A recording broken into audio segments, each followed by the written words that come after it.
ప్రభు యొక్క ఘనమైన నామాన్ని బట్టి ప్రతి ఒక్కరికి వందనాలు చెల్లిస్తున్నాను. ఈ ఉదయకాలాన్ని దేవుని చేత ఆశీర్వదించబడడం అనేది చాలా గొప్ప విషయం.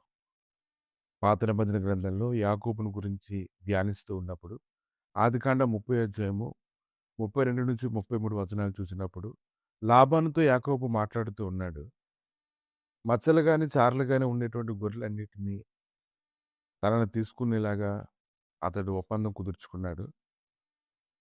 ఇంకా నల్లమేక పిల్లలన్నిటినీ తను తీసుకునేలాగా అతడు మాట్లాడాడు. చారలు గాని, మచ్చలు గాని ఉన్న ప్రతి ఆడమేకను తనే తీసుకునేలాగా అతడు ఒప్పుకున్నాడు. లాబానుకు కూడా అది బాగానే తోచింది. అతడు కూడా ఒప్పుకున్నాడు. ఇంకా యాకోబు అన్నాడు, ఇదే నా జీతం. నువ్వు చెక్ చేసుకోవచ్చు. నువ్వు చెక్ చేసుకొని మనం చేసుకునే నిబంధన తగినట్లుగా మనం ఉందామని అతడు మాట్లాడాడు. లాబాన్ అయితే చాలా తెలివైనటువంటి వ్యక్తి. ఆదికాండం 30 అధ్యాయము 35-36 వచనాలు చూసినప్పుడు లాబాన్ అయితే ఏం చేశాడంటే మచ్చలున్న మేకపోతులన్నింటినీ ఆ రోజే లాబాన్ దాచేశాడు. మచ్చలున్న ఆడమేకలన్నింటినీ కూడా లాబాన్ దాచేశాడు. గొర్రెలను కనిపెట్టమని తన కుమారులతో చెప్పాడు. వారు వాటన్నిటిని వేరే చోటికి 3 దినాల దూరం తీసుకొని పోయారు. ఇప్పుడున్న జంతువుల్లో చారలు కానీ మచ్చలు కానీ ఏవీ లేవు. ఇక యాకోబు ఎలాగ ఆశీర్వదించబడతాడు? కనుక ఒక ఆశీర్వాదం పొందడానికి మనుషుడు ఎంతగానో కష్టపడుతూ ఉంటాడు. కానీ యాకోబుకైతే దేవుడు తోడుగా ఉండి ఆదికాండం 30 అధ్యాయము 37-41 వచనాలు చూసినప్పుడు అతడు ఏం చూశాడంటే బూరగా బాదం అనేటువంటి చెట్ల పచ్చటి కొమ్మల్ని యాకోబు నరికి వాటిలో కొన్ని చువ్వలపై బెరడు యాకోబు తీసివేసినందువల్ల వాటి మీద తెల్ల తారలు కనబడగా నీళ్లు తాగే ప్రతి స్థలాల్లో మందల ముందు యాకోబు వాటిని ఉంచినప్పుడు ఆ జంతువులు నీళ్లు తాగడానికి వచ్చి కలిసినప్పుడు ఆ చువ్వల ముందు మేకలు చూలు కట్టినప్పుడు మచ్చలు చారులు నలుపుగల పిల్లలు వాటికి పుట్టినప్పుడు బలహీనమైన జంతువుల దగ్గర అతను పెట్టకుండా ఉన్నప్పుడు ఈ విధంగా బలహీనమైనవని లాభానికి వెళ్ళాయి, బలమైనవని యాకోబుకు వచ్చాయి.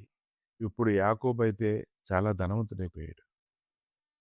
ఇప్పుడు పెద్ద మందలు ఉన్నాయి, చాలా మంది సేవకులు ఉన్నారు, ఒంటెలు ఉన్నాయి, గాడిదలు అతనికి అన్నీ ఉన్నాయి.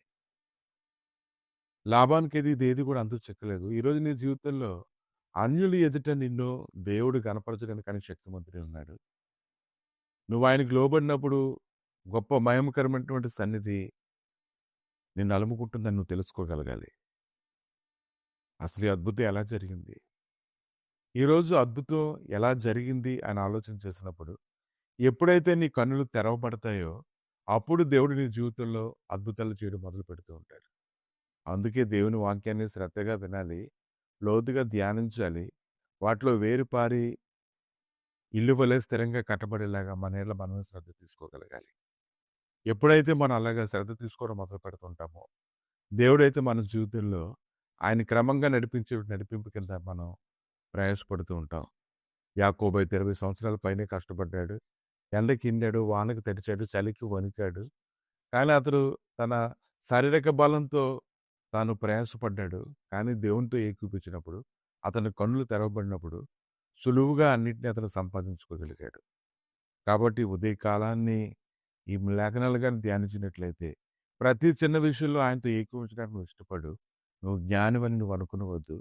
నీ పరిస్థితులన్నింటిని ఆయనకు అప్పగించు. అప్పుడు ప్రభు నీకు అన్ని విషయాల్లో కృపనిచ్చి శక్తివంతంగా ఆయన మహిమతో నడిపిస్తాడు. ఆమె ప్రభా ఈ ఉదయకాలాన్ని యాకోబు దేవ యాకోబుని ఎలాగైతే నువ్వు దీవించావు ప్రభా యాకోబు జీవితంలో ఆయన అటువంటి దీవెన కలగడానికి గాను అతను కనులు తెరవబడినట్లుగా ప్రభా నువ్వు ఎలాగైతే అద్భుతం చేస్తావు నీ సన్నిధిలో ప్రభా ప్రతి ఒక్కరు కనులు తెరవబడి హృదయం మండబడి నీలో స్థిరపరచబడినట్లుగా సహాయం తెచ్చేవని శత్రువులకి మించినటువంటి జ్ఞానమును ప్రతి ఒక్కరికి దయచేసి బలపరచమని యేసు క్రీస్తు నామములు అడిగి వేడుకుంటున్నాము తండ్రి. ఆమె